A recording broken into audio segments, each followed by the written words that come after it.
All right.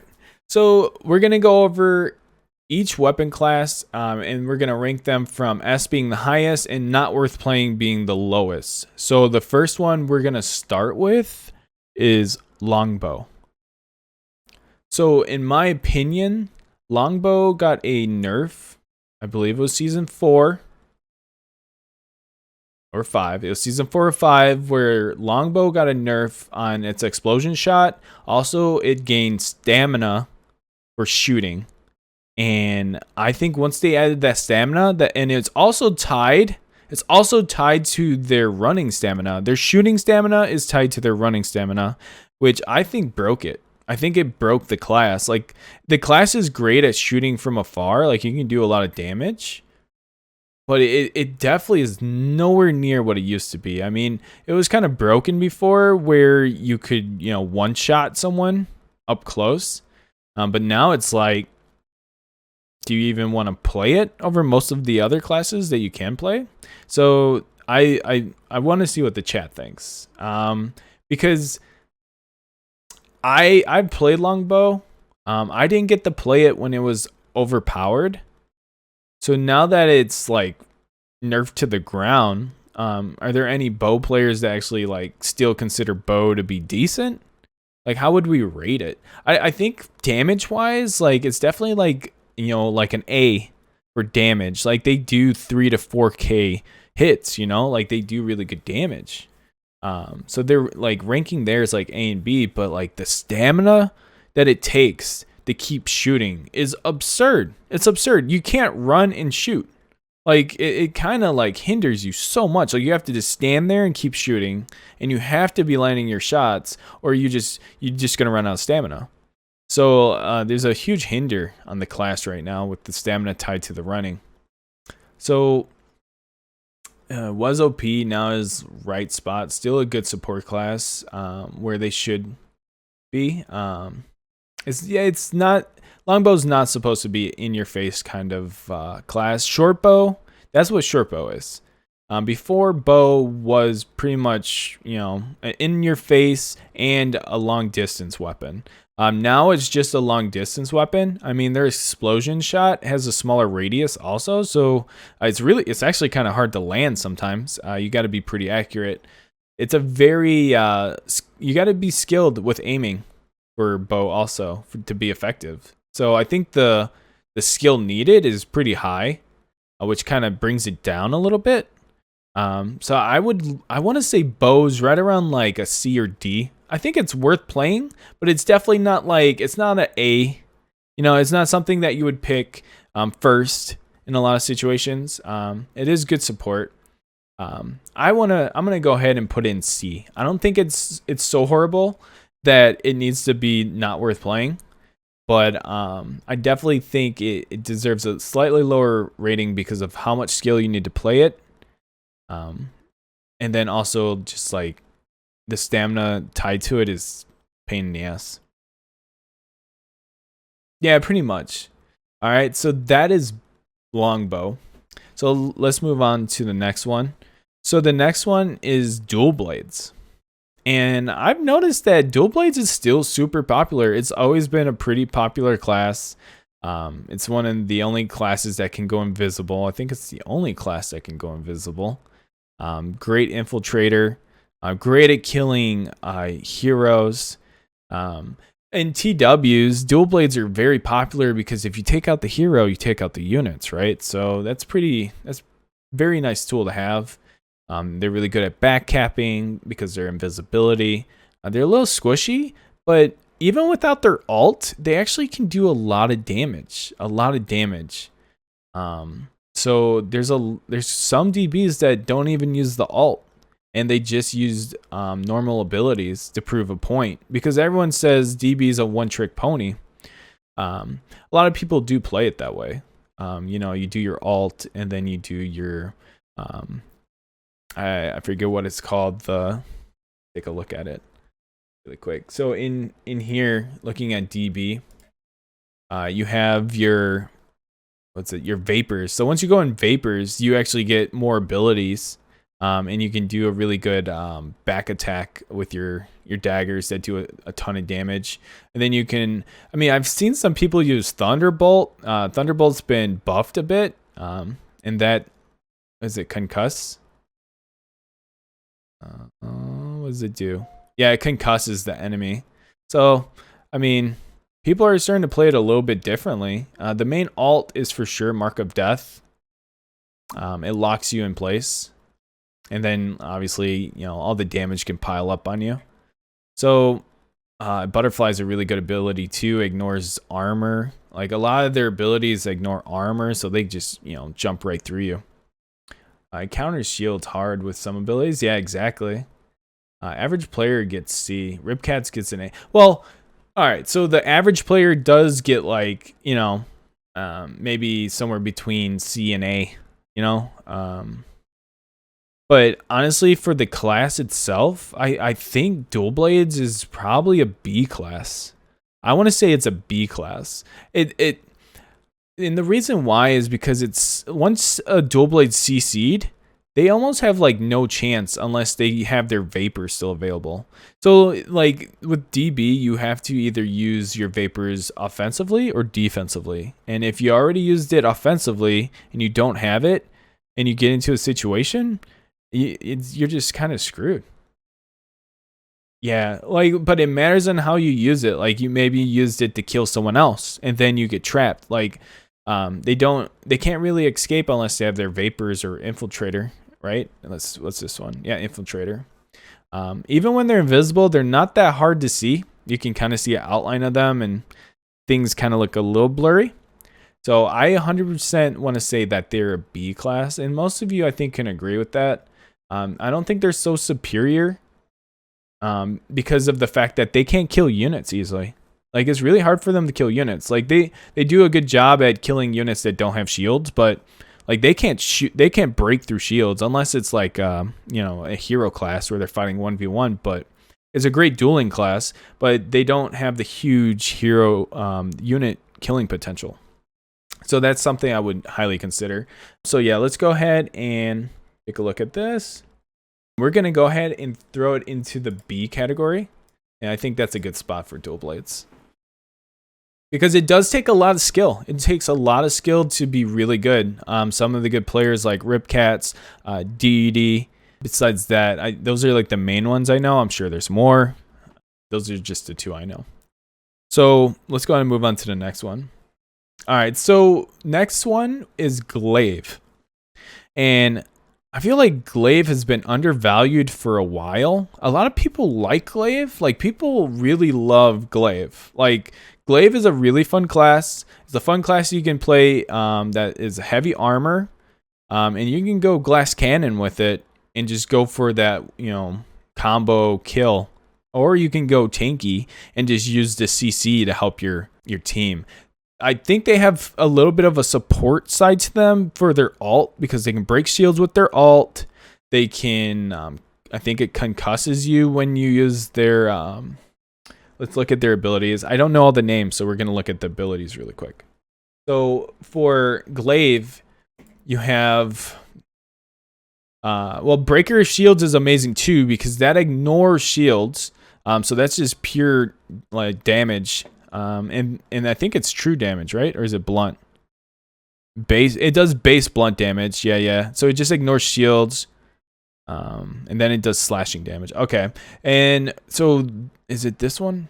Yeah, Warlord's Greeting concusses enemies. So there's a little bit of CC on this guy that I like a lot. They do have a horse ability. It's not super impressive, but if you do the right click one, it actually does decent damage. There's a left and right click. One takes more stamina than the other, and it can do some pretty good damage. And then they also have an E on horse that you can use. Let's see here. Or a Q. Is it Q or E? Q. Besides that, I mean, if I'm playing Glaive, I'm definitely using Flying Reaper. Break up shields. You can break up heroes. Sends the units flying. I don't know many people that use Arc. But Arc's not a horrible ability. But yeah, that's pretty much their kit. You would, yeah, some people like to run in. Some people like using the charge. I don't know about that. I like seeing people using the God of Battles because it increases damage and it increases damage to allies. So again, showing that support side. If you can use this on non-con archers or even like Pavis, even Cav. But the problem with Cav is usually you're on your horse when you're running Cav. So if you can buff and then go in, you have an advantage there with your units. So don't forget the damage. Yeah, the damage buff is huge. It's what I use. So you can use this and then go for Flying Reaper, and then you go for the Breaker of Shields, and then you can concuss them with what the hell am I looking for here? Warlord's Greeting at the end, and then maybe get a few more hits in, and that's the combo. So they have a really good combo at killing, but they also have really good support. Oh, sorry, I didn't mean to get off that. So let's jump back. So what do you guys think? What do you guys think it lies in this S2 not worth playing tier? Because I want to say they're right around B, C. They're somewhere in there. I think they're really good, but obviously like there's a lot of classes that can outplay them very easily because their abilities are very straightforward. They can't really do any side-to-side abilities. Like everything's straightforward with their abilities. So with that, I'm considering them around B or C. I think they still need some buffs. Like I don't know if it needs to be damage. I don't know what it should be exactly. I'm not a huge Glaive player, but I have played it. Can easily kill it. Well, I don't know. You guys really think A, huh?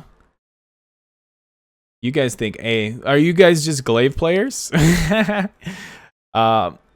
Because I mean, you got to think about this. Where would you place Maul and where would you place Short Sword versus them? Because like think about the heavy armor classes. Like Short Sword will destroy a Glaive for the fact that it can out CC a Glaive. Like it's just that simple, and it has the armor boost. Like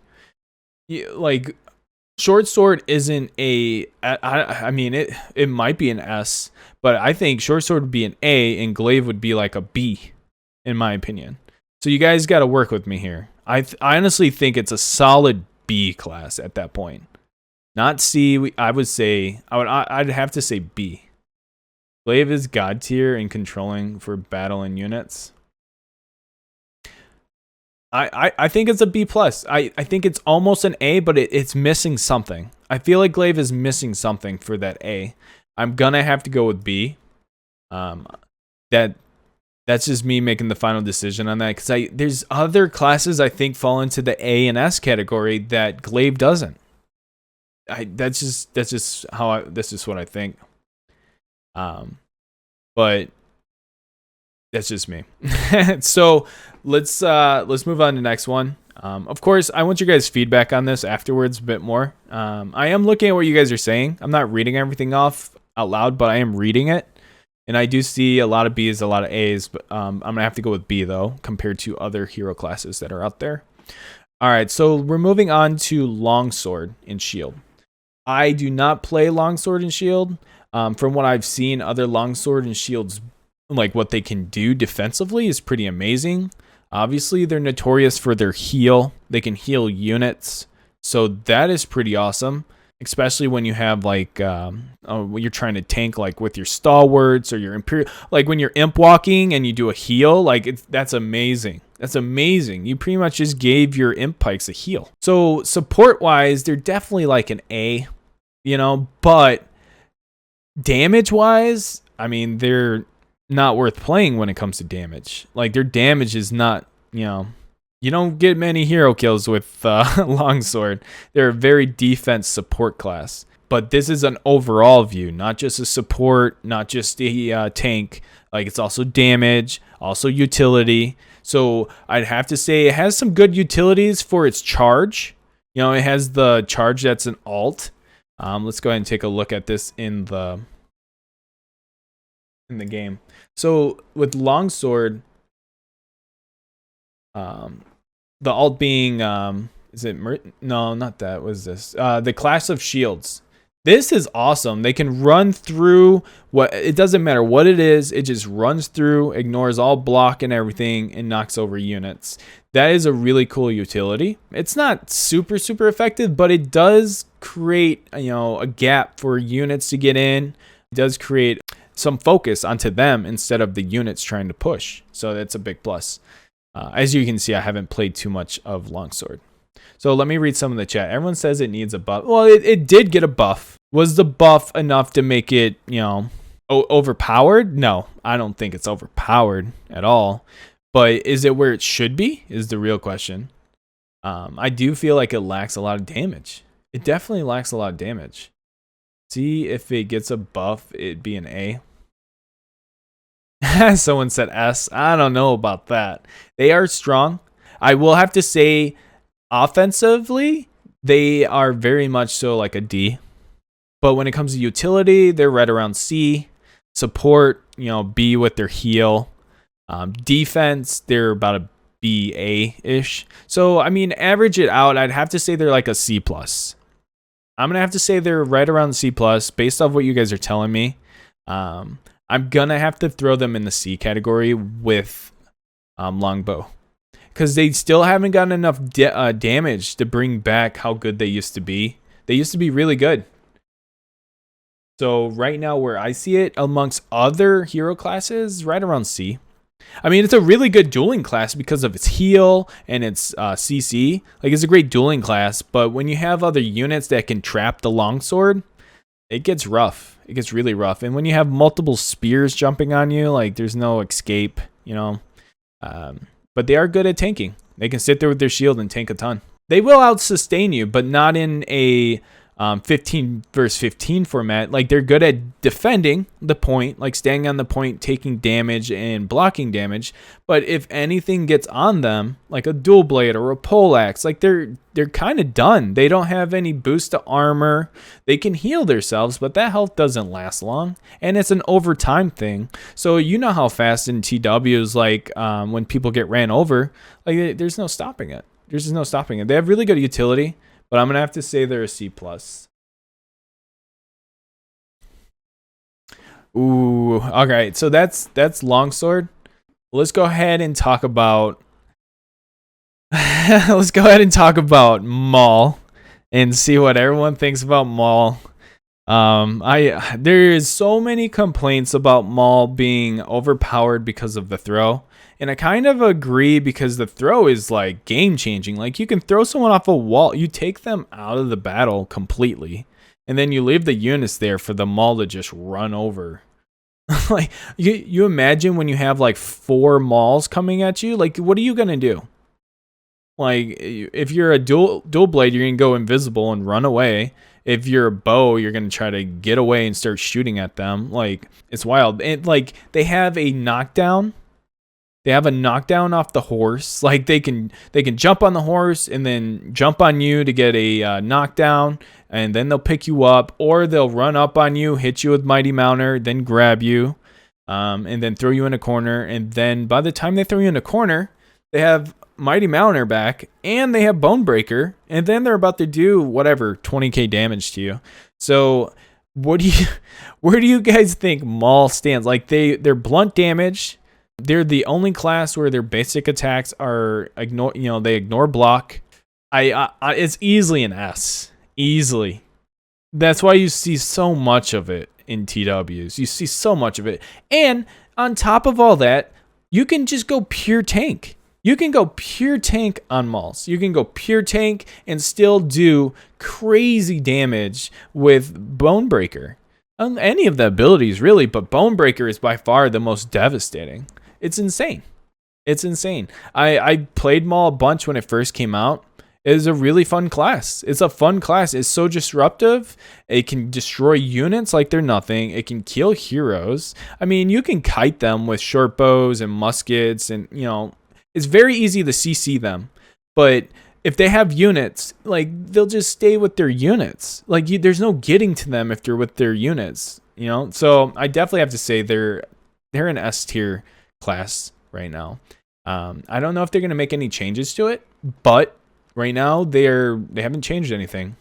So Maul is definitely up there. Maul is definitely up there. You say A, but the problem with saying A is saying that it's good at most things, except something. Like the problem with Maul is it's good at everything. It's good at everything. Like, and you have to be a really good player to understand how to counter Maul correctly. Or you have to be a decent player. Like, new players don't know how to counter Maul. Even average players don't know how to counter Maul well. It takes like a decent player in a kiting class, like short sword, or like short sword can CC a Maul. The biggest issue Mauls have is CC. But any hero class that's CC'd will have issues. Like, that's what I'm trying to say. Like, it doesn't matter what hero class. If you CC them, you're going to have a better chance. And their stamina is absolutely broken. Like, you can run a mile. Like, it used to be worse. You can run so far with people. And that's super broken. It's the main reason I think it's broken is because of the ultimate. Like, their basic abilities and stuff like that, not that bad. But that ultimate is just devastating, dude. You literally grab people out of the fight and you put them into a much worse situation instantly, almost instantly. It's just bizarre. It's bizarre. It's a fun class though. I don't blame people. But you also got to think about it. Why is Maul so strong? Why is Maul so strong? It's a class that you got to pay for. You like, is everyone going and doing all the challenges for Maul? Yeah, sure. But I bet you're paying for some of it.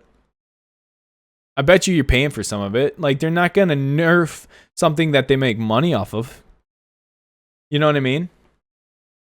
The main reason why is the ultimate with the stamina. That's why they're so strong. And that's why they're an S. There's no other class that can do that. There's no other class. I mean, maybe Spear on Horse when they can get their other, speed buff off their, what was it, E? But that's about it. Yeah, they are milking it. And they wouldn't admit that, but they're definitely milking Maul. So many people play Maul. Let's move on though. That was enough of a rant for Maul for today. Let's talk about Musket. And while we're talking about Musket, I want to look at the skills because the skills are actually pretty good. I feel like Musket is by far either the best or close to the best dueling class out there just because of it has so much utility.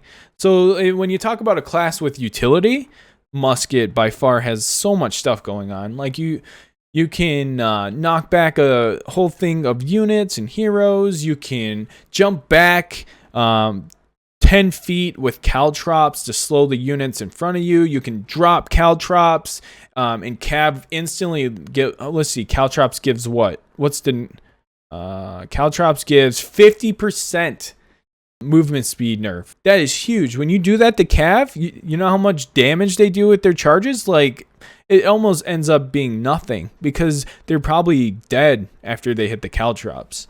So the caltrops are so amazing. That's my opinion. I've played Musket a bit, as you can see. I have it all unlocked. I'm gonna see what you guys are saying. C average player and better players B. I can get that. I can see that. I definitely think it's higher than C because a skilled Musket will destroy you, and it does not matter what class you are. A good Musket will destroy you. It doesn't matter the class. So the way I want to look at this, guys, when you look at a skilled Musket or when you look at the skilled class, how devastating is it? That's really where these weapon classes fall, because mattering on what you can do with it really makes where it is on the tier. With how much CC and utility, and I mean, you still got pretty good damage. You can get some crazy headshots with Musket. You can, what is it, like 4-shot short bows or dual blades? Like, you drop the bomb, right? You get behind them, right? And you do your shot, and then you do your what is it called? The shotgun blast is the scatter shot. And that literally is what, 60 to 75% of their health. If it's medium or light armor class, most likely. And if they don't have armor or anything. So in attributes. So they definitely can. They're devastating to light armor classes, but it also matters how you build it, because people build strength or they build agility. So what I really like about this class is there's two ways to play it. There's some classes don't really give you that option. Some classes like the meta is to play it this way, and it's just the best way to play it. But Musket, there's so much different stuff going on with it that you can play it a lot of different ways and still be super effective. That's something I really do like about it. And yes, I agree. I agree with you guys. I haven't said where, but I do feel like it's one of those classes like Glaive. It doesn't do so much damage that like I mean, it can't shoot through shields. You know, it doesn't have crazy stamina. It just has really good utilities and support, and it has some damage to back it up. So that's really cool. And there's different ways to play it. You can play strength or agility. So it's nice that there's variety there. It does have the blunt kick. It does have a blunt damage kick. That isn't bad. When you go full strength, it's pretty good. Also with the bomb is blunt. So it has a good mix of like piercing, blunt damage. You have bleed with the caltrop. So it can do all kinds of different types of damage. But I will have to say that it's not like it's so scattered on different things that it's not super good at one specific thing. Like it's good at a lot of different things. And when you bring all those things together, it's devastating, but you have to be a good player to do it. You have to be a good player to do it. You have to have good aim. You have to be able to land your bomb. You have to be able to land your caltrops. And it's all about timing. So the skill level for it is really high. So I will have to say that it's closer to a B, just like a straight B. It's not an A. It is closer to a B for the fact that it's very hard to play. It's hard to play. I give a lot of credit to Musket players that can sit there and just be devastating with it. It takes a lot of practice, a lot of skill. Anomi is a great Musket player I've seen. There's other ones. There's some really good Musket players in HK. I hate going against certain ones. It's just so hard to deal with. So yeah, I would have to say it's a B. Oh yeah. Is Torrigan Unbroken? Well, I wouldn't say A because not everyone can do that, Pops. Like, you got to think about it. Think about the number of people that can actually be effective with Musket. Like, it's not a long list, guys. It's not a long list. It's a very short list. It's not Maul where you have, like anyone can pick up Maul and start being good with it. Musket takes time. Like, you're not instantly good with it. Since the skill level's so high for it, I feel like it has to come down a bit. That it brings it down from A to a B. And that, like, I really feel like the reason why is because of the skill needed to be devastating with it. Like, I've played Musket a bunch. And I'll have like 1-6 games. I'll have 6-1 games. Like it's really, you know, you gotta land your shots. Like you gotta do everything perfect, and you gotta catch people out. And it's all timing. So I definitely think it's like a B plus. So that's where I'm leaving Musket. I do like the class a ton, but I can't be biased on that. I have to put it where I think it goes. So we're gonna go ahead and throw it into. We're going to throw it in here.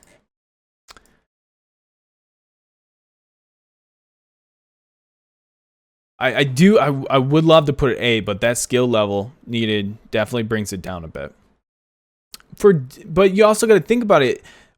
You also got to think about like when you're playing Musket, you're not just good at dueling. Like you gotta think about how good is it at killing units. It's not super good at killing units like at all. You have to be really good with your units in general to be really effective with Musket. So like I'm just saying that the skill level for it's just so high. It brings it down. That's just where it has to go right now. I'm sorry for all you Musket players. It has to. It has to. All you guys just think about how hard you had to work on being a good Musket. That's all I'm gonna say. Just think about it for a second. How hard you had to work on being a good Musket. But that's all about skill, guys. You're talking about skill at that point. But not your average player can do that. Not your average player can do that. I would love to. We can talk more about it after, but like I have to put in B for now. If Glaive is B, I agree. If Glaive is a B, Musket has to go there too. Like they're both in that situation where they're good at a lot of different things, but you have to bring all those things together for it to be super effective. You can't just run at people like Maul and just do Bonebreaker and expect bodies to start flying. Like it's just not the same thing. And it's not even close to that. So let's move on to Nodachi. We are officially on Nodachi. And I've been saying for a long time that Nodachi needs something. Like Nodachi needs something.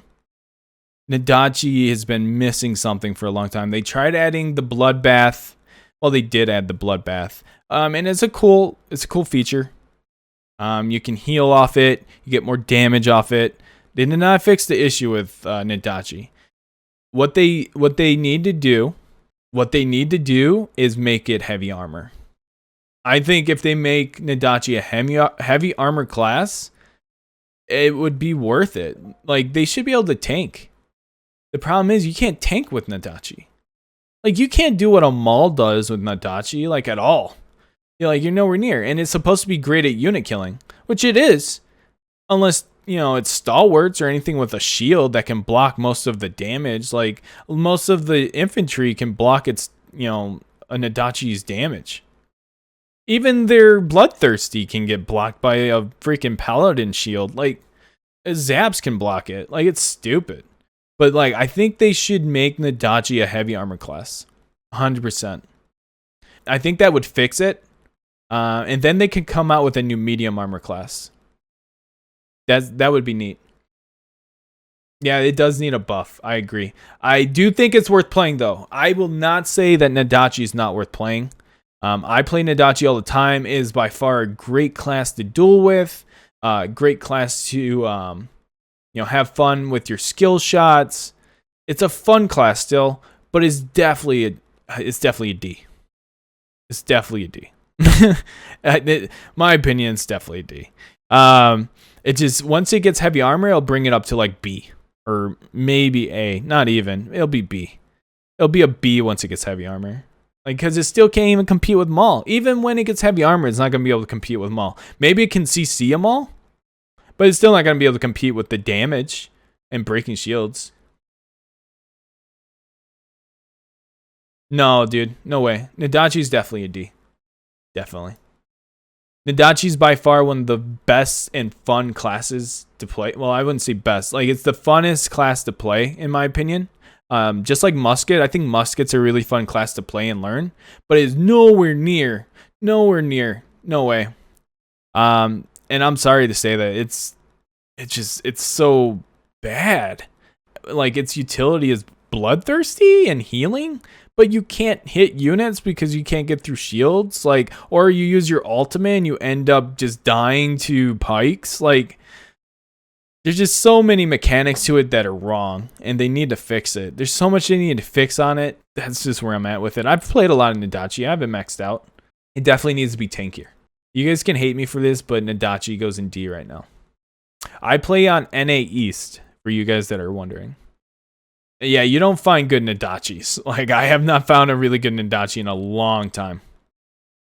I mean, I think I'm a decent Nodachi, but I'm not, like, God or anything with it. I think Order and Chaos is a Nodachi. Maybe we could ask him, but you don't find Nodachi mains often. Not often at all. Yeah, it does have a high learning curve, and landing that Bloodthirsty is tough. It's tough. Like, anything can block it. Anything can block it. Is just a piercing CC ability, and it doesn't go through much. Like, you have to... I'd have to check, but I think Maul can probably block it when they're blocking. I'd have to check that. But, like, there's just so much they need to do with it. They did buff the damage a bit with the new utility of Bloodbath, but there's still more they got to do. They still need to work it up. Yeah, exactly, Vish. Like, any of these classes can be S tier in the right hands, but you got to compare it to the other. You got to compare it to the other weapons. You got to just take a second and be like, oh, I remember, watching, the Maul just pick up the Nodachi and throw him off a wall. Like, you just got to remember, like, all the things that happen to you when you're playing these classes that are just like, what the hell just happened? And it's just because other classes just have better stuff going on. It just happens. All right, so let's move on. Let's move on, guys. We're gonna move on to Poleaxe. Now, Poleaxe got a buff this season, and Poleaxe is looking a lot better. Poleaxe looking very, very sexy now. More damage for its back. Was it the back of the Corbin? I'm gonna pull it up really quick. Let's take a look at them. So let's pull up Poleaxe really quick. So Poleaxe got a buff. I almost have the third ultimate for Rough Justice. They got a, which one is it? It was Halberder's Thrust got more damage. What else is there? Did Billhook get more damage? I know Back to Corbin did, right? And this is by far its highest damage ability besides its ultimate, Rough Justice. And if you ever watch a Poleaxe that knows what they're doing, they only use the Rough Justice to lock them down and then to get all the back shots of Back to Corbin. They can almost one-shot a light armor hero with just these two abilities. Just Rough Justice and Back to Corbin. Like, it's disgusting how much they literally will get you to. They'll take about 75, maybe 80% of your health with just those two abilities. But the problem is, after they do that, they have to try to lock you down again, which they would try to use is it either Billhook or they use the Thrust? No. What's the other one? Pushback. Or they'll use Pushback to try to get you back on the ground to do some more damage. But if they don't get that, they are kind of screwed until they get their ultimate again. And their ultimate is only, what, 45 seconds or something? I think their ultimate's only 40. Let's take a look. Yeah, it's only 45 seconds for their ultimate. You can try to kite around for a bit and wait for your, Poleaxe, Rough Justice to come back. And then you just win the fight. So it's matter on if they can survive after, if they don't get to kill them afterwards. So, but one issue I do have to say with this is they can Rough Justice infantry. They can just Rough Justice a unit. They can miss this, just like a dual blade ult. They can miss this and hit a unit. So there is that. I mean, they are slow. Do they do any type of ability? No, they don't even have an ability off the horse. They just roll off, and then you can do a pushback or a Billhook or something, or Rough Justice, whatever. I think with the buff, I think they used to be around a C, but with the buffs, I think they're closer to a B now. I definitely think they're closer to a B. Yeah, I definitely think they're B. Now that they have more damage, they people can outplay you very easily with Poleaxe. You put them in a corner, they'll fight their way out of it for sure. They don't have an ability that will get them up if they. Yeah, they do. They have pushback. Doesn't pushback get you off? Knocks enemy, removes dazed. So that will get you off the ground. I mean, I played a bunch of Poleaxe beginning of the season. I remember being able to get off the ground. So yeah, pushback you can use to get up. So that is another thing. They are able to get off the ground, which is huge. And that's something huge on if a short sword's about to come at you and do their ultimate, you can just do pushback and then boom, canceled. Spear about to ult you, use pushback, boom, canceled. There's a lot of good canceling abilities on them. The Billhook's really nice. It gives a little extension to a knockdown. So I definitely want to put them at a B+, B. That's definitely where I see them.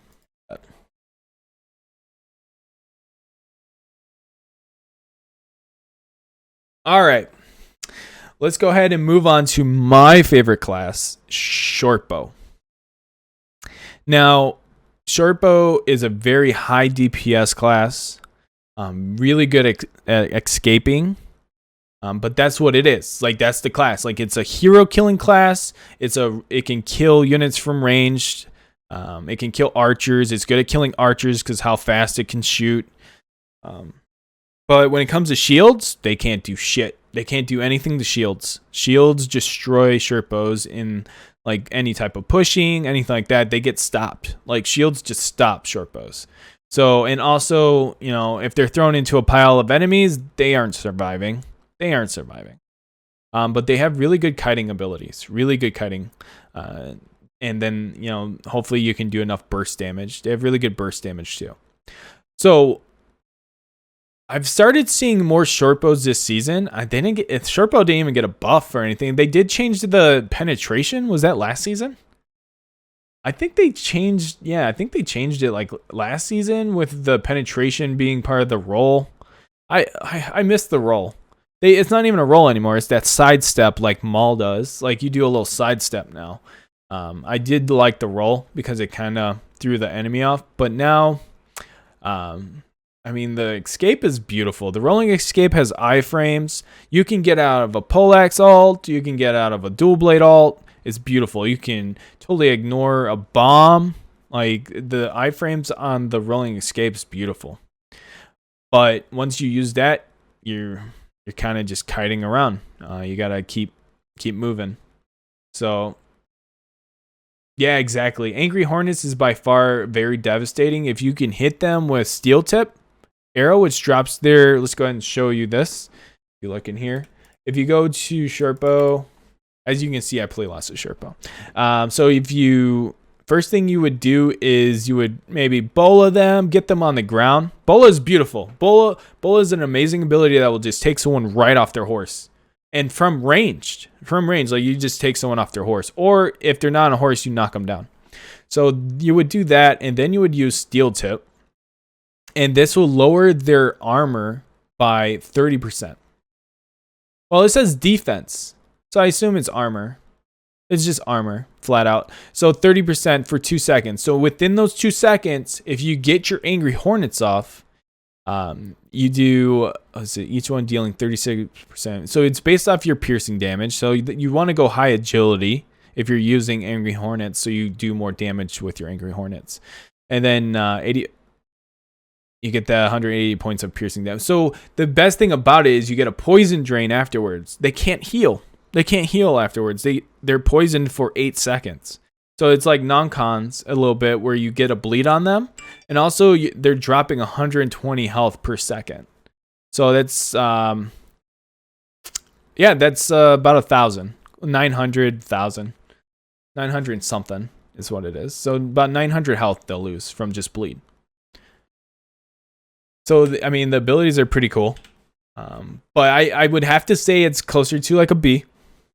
It's closer to a B. I would love to put it in A because it can destroy heavy armor, but it gets destroyed by too much stuff. Like, unless you're really good with it, you're going to have a hard time. You can't really field with it. Like, you'll just get ran over by Cav. Like, Cav will just run over a Shortbow. Like, there's no running from Cav, you know, like, yeah, there's nothing you can do about it. So in fielding, it's rough, you know, and they don't have any special abilities off the horse except that they can shoot. Yeah, and it's also for how many arrows hit. That's correct, Tucum. I would have to say it's B because of its damage. It has such a good burst. Like it has one of the best burst damage abilities, just like Musket. I would have to say it's right there with Musket. Not as much utility, but its escape abilities. Every 4 seconds, is it 4 seconds? What am I looking at here? Shortbow. Every 5 seconds you can roll away and you get iframes. It removes concussion, and daze effects. And it increases your movement speed every time you do it. So not only are you getting out of the situation, you're getting faster. I'll definitely have to put that in the B category. And I mean, I love Shortbow. It's my favorite class, and I just got to be fair. I got to be fair with it. It's not so devastating that it deserves an A. I would have to put it right there. Oh. All right, guys. We are on Short Sword. Now, Short Sword is huge. It's huge right now. Super meta. Tons of CC. The damage isn't bad. It's better than Longsword, for sure. But it's super meta right now because it can stop a whole thing of Cav with its Thunderstruck. You can slow enemies and units with your throw shield. You can get your armor up 80% with iron sides. You just become this unstoppable little thing that's super annoying.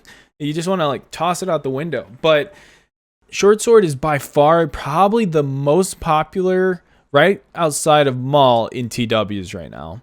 And it's because it's game changing. It's a big game changer when it comes to CC. Like, it has the Thunderstruck that just, wipes all the units out of the way, and then you just like charge through, or you put your stalwarts on top of other stalwarts, whatever. You charge in.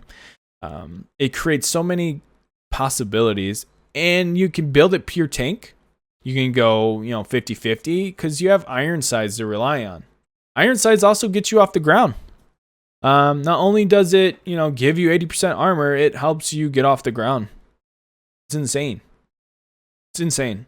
So I definitely think it's up there with Maul, but I don't think it's as good because Maul can go full tank and then it can also still have all the damage. You go full tank on Short Sword, you're not going to have any of the damage, but you still have the CC.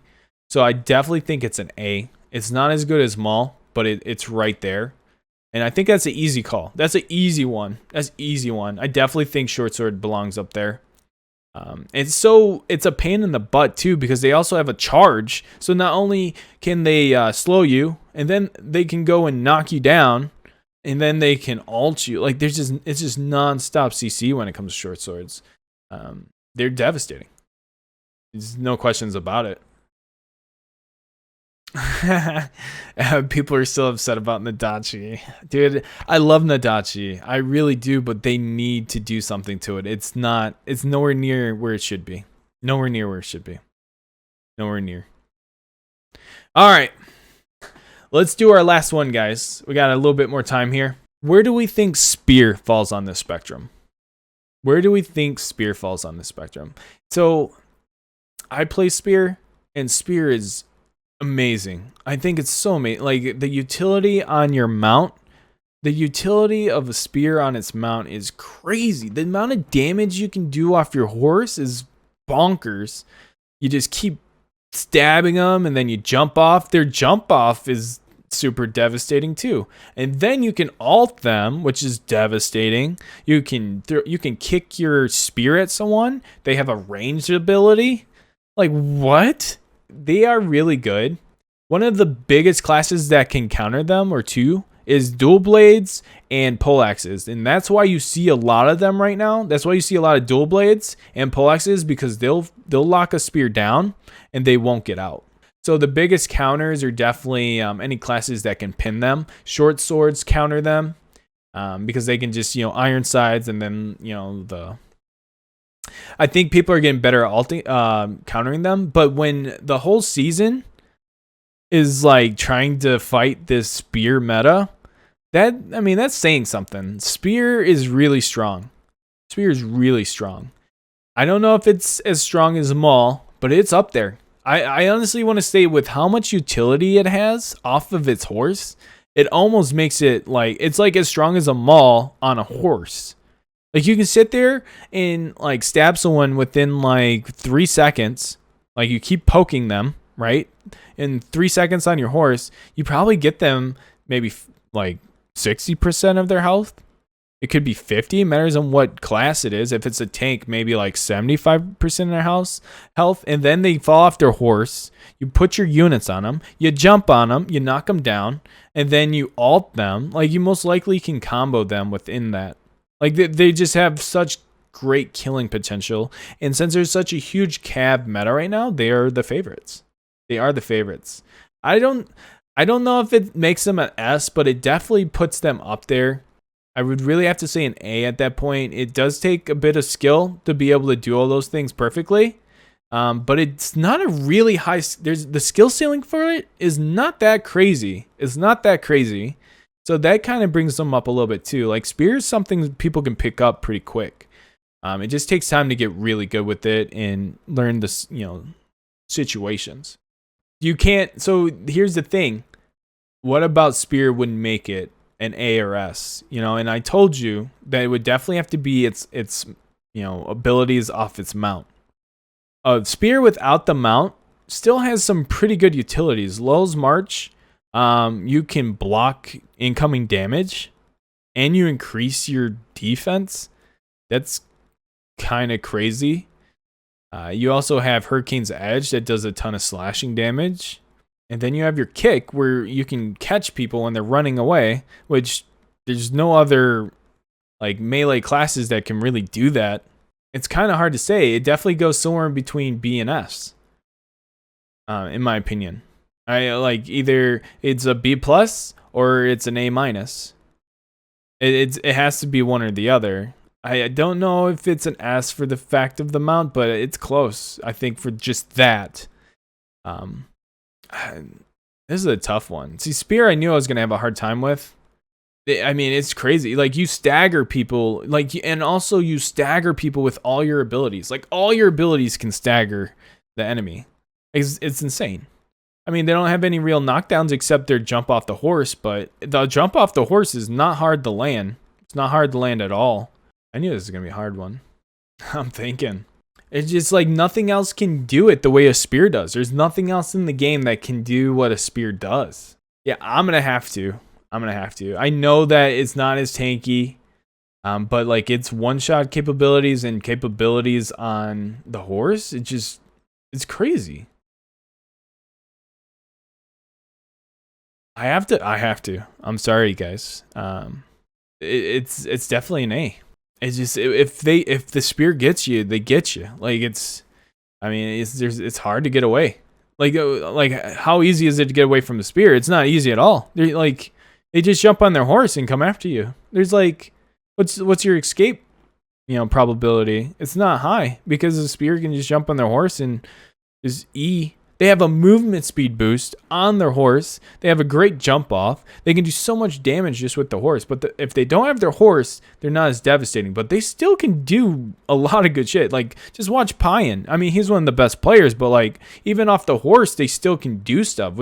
So they're not a one-trick pony. Like, they have a ton of stuff that they can do.